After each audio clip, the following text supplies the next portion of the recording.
بسم الله الحمد لله والصلاة والسلام على رسول الله. السلام عليكم ورحمة الله وبركاته.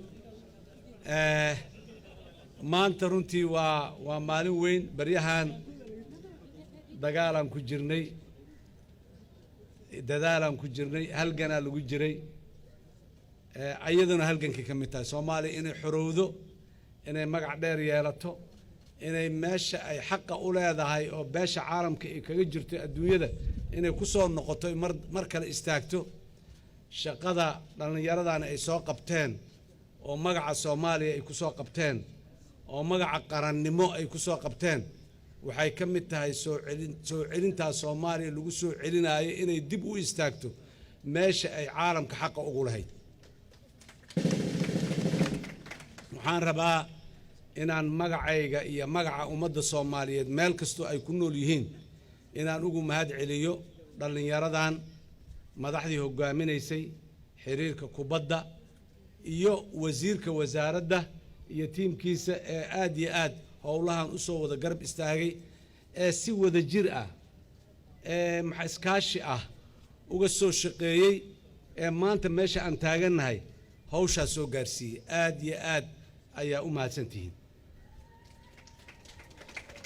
dhalinyaro aad u da'yar oo curdana oo 17 sano iyo ka yar jira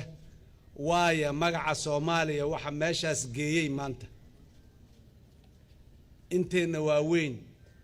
iyo inta ayaga ka da'weyn oo dhalinyarada ah oo dhan soo laguma laha meeshaas inay haddana ka sii qaadaan meel ka sii weyn geeyaan waxa intoo kale iyo in dheeri ah ku daray oo sameeyay dhalinyarada maanta u istaagtay in ay dalkan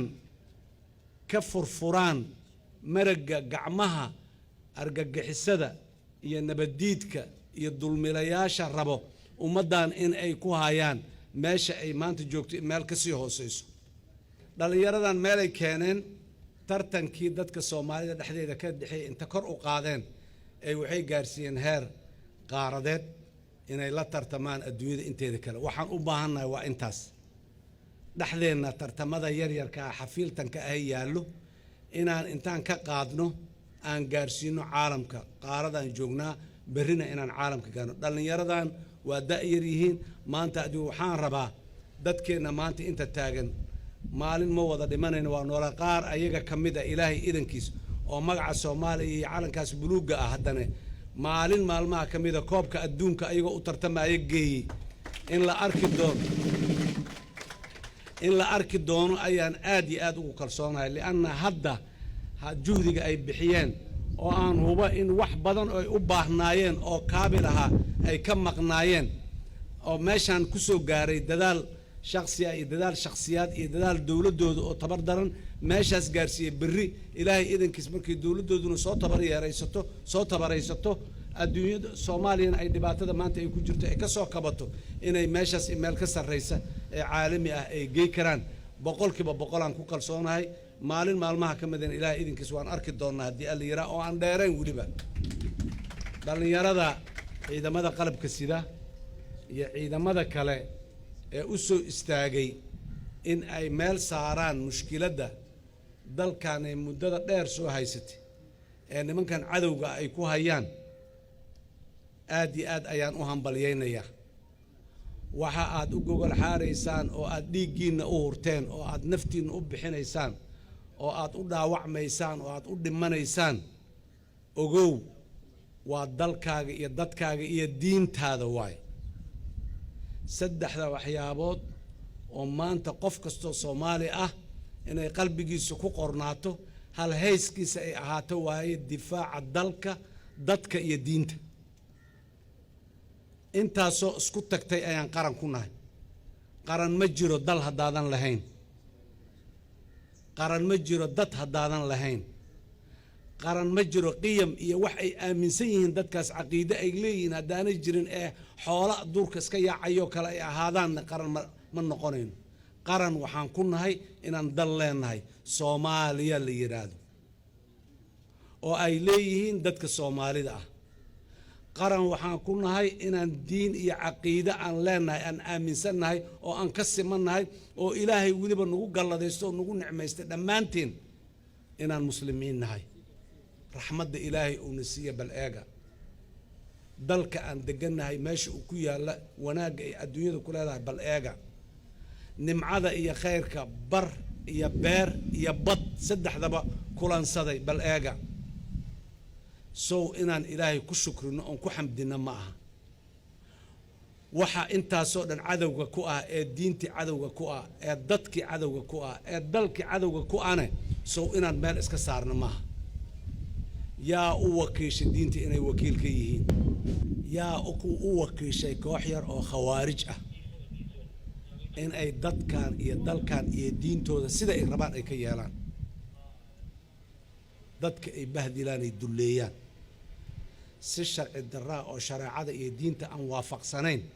in ay dadka ula dhaqmaan aayaadkii ilaahay uu soo dejiyo munasalka ahaay fasiraadoodii iyo meeshii ay lahaayeen inay inta ka leexiyaan ay cudur baas oo yaroo ayaga maskaxdooda ku jiro ay ku leexiyaan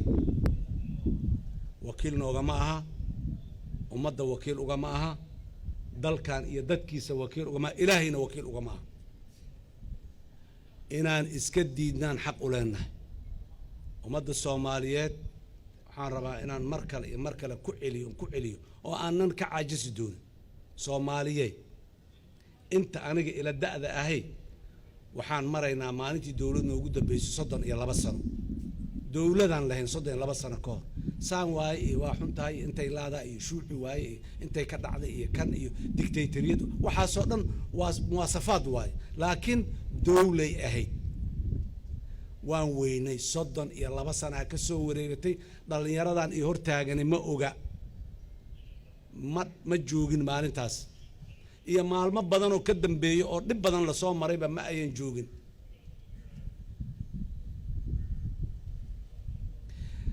laakiin maalinba maalinaa ka darnayd dagaal sokeeye dad eheloo isdilay dad eheloo kala guuray dad eheloo ayagu maxaan ku dhibaato isu geystay wax la yaqaano oo adduunyadu ay nala wadaagta waay niman wixii naga dhaxeeyay maxaa naga dhaxeeyo koow diinta islaamka boqolkiiba boqolaan muslimiin qofkaas meesha baray waa Soomaali haddii lagu yiraahdo salaamu calaykum ad war uga bilaabay waryaa iska waran ad war uga bilaabay sidaan u midaysannahay nimanka noo soo dhex galay marka diintii ummaddaana intay halka meel oo ummadda waxaa laga yaabaa meelo kale haddaynu soo reer hebel iyo reer hebel isma galaan inaan dhahno reer hebel waxaan warkooda ma rabno inaan dhahno waxyaabo badan oo kale inaan diido meesha aan la diidi karin oo aan ka midaysannahay oo halka batan oo haddii la riixo aan wada daarmayno ama wada damayno waa diinta islaamka waay meeshaasay naga soo galeen 15 sano ay nagu qaadatay inaan fahamno waxa meesha noogu jiraahi inay masiibo yihiin oo magaca diinta wata diin inaanay ahayn dad inaanay ahayn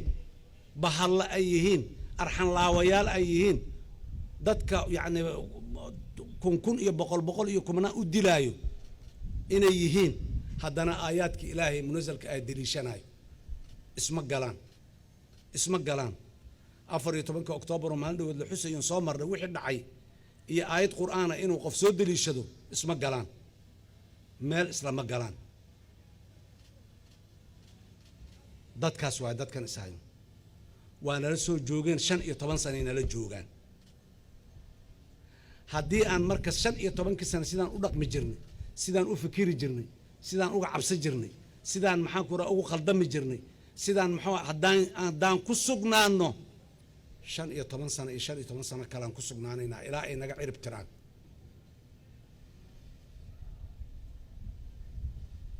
marxaladii aan ku sugnaa jirnay waa diidnay inaan ku sugnaano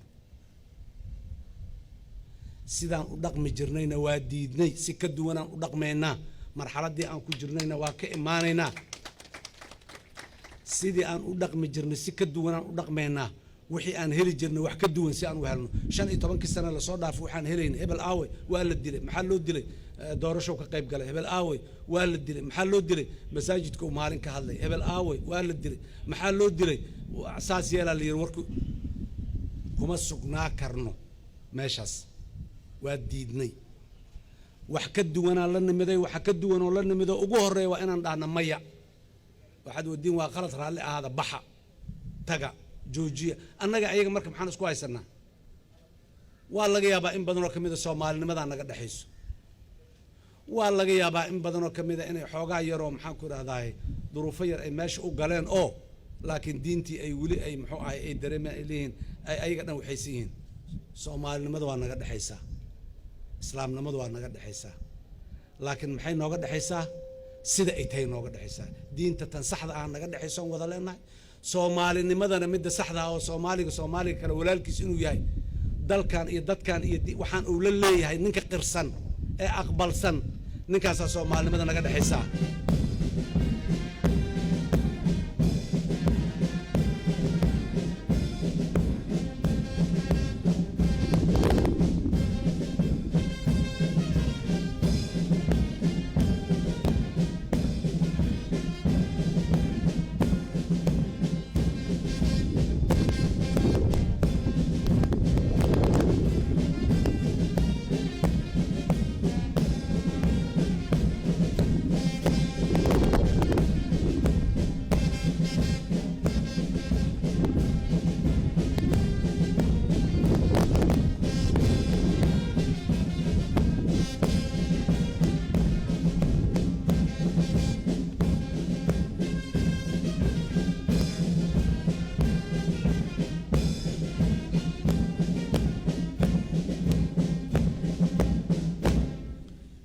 يا أجو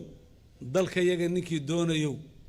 هذا كوي برجع هستا الألفي ولا قاضي كوي ذلك إن الدونا يصابتي دوني وانا قنا عدو عن صومالي أهين ودي كي يمدي وسود دولي وذلك إنه قاتل ربو يوها كوانو محاتهين ذلك لما ليدي نو قاضي سين كواس برجع سوا قرنين ذل إلى هاين ذلك إن أنا قاتان ويقدر صداني ربنا وركوانو انت نو قاضي ساند نو ودان هل كان اني نغو بابئيان غريهن دينتنا دحدي ددكن مساجدين اني نغو دخ بابئيان واي نمن هدا دلكي انت نغا قاتو مeel kale la degayo oo dhul kale iyo dawlad kale iyo meel kale ku darsanaya ma waa diidnay sidaan taas horeba u diidnay waa diidnay wixii xun oo dhan waa diideynaa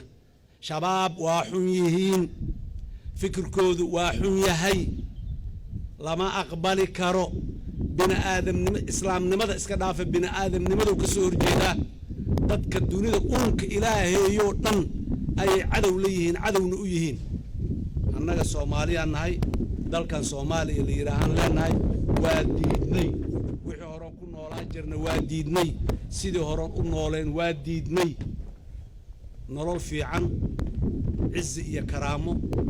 حقيقة توصن inaan ku noolaanaan rabnaa ma rabno inaan ku noolaano dulinimada ba waa ka nimiday dhalinyarada geesiyaasha ah mar kale waxaan leeyahay geesiyaalaad tihiin kuwa maanta dagaalka ugu istaagay shabaab waxba kama duwanidin guulaad soo hoyseen magaca Soomaaliyaad kor u qaadeen calankaasaad kor u qaadeen wiilasha maanta dhulka qarfaha baadiyaha ku cararaya ee dagaalamayana ujeedadoodu waa calanka inuu kor ahaado كلمة إلهينا إكر أهاتو أو أن ظلمي يبين لك شيء واي آدي آدا أما سنتين واد قوليستا وحنور لمنا ودمسترنا ضدك الصوماليات وكعلنا مركلة وديار قروبة وقاذا سي أن أقوليسن أو وحي أن كنولين يسيدا أن كنولين أن أقبحنا وح أصبوا إن لن ماذا مالمها أسبوعية ذا بلها سندها soo socdaahi markasta wax cusub aad arki doontaan go'aano cusub aad arki doontaan dhaqan cusub oo hore u jiri diroon aad arki doontaan dadka Soomaaliyeed danta Soomaaliyana loo gaaray go'aanadaasi dulmi looma gaarin qof in lagu dulmiyo looma gaarin qola gaar in lagu dulmiyo looma gaarin maslaxada caamka ee Soomaaliya loo gaaray waana daba taagnaanaynaa annaga mas'uuliyadda noo dhiibateen waxaan xaq idinku leenahay inaad go'aanadeena aqbashaan annaguna waa idin waxa san ayaan idin go'aaminaynaa ilaahay idinkiis ilaahay ayaan tala saaranaynaa awoodeenaan tala saaranaynaa ilaahay idinkiis waana guuleysanaynaa aad iyo aad u mahadsantihiin wassalaamu calaykum waraxmatullaahi wabarakaatuh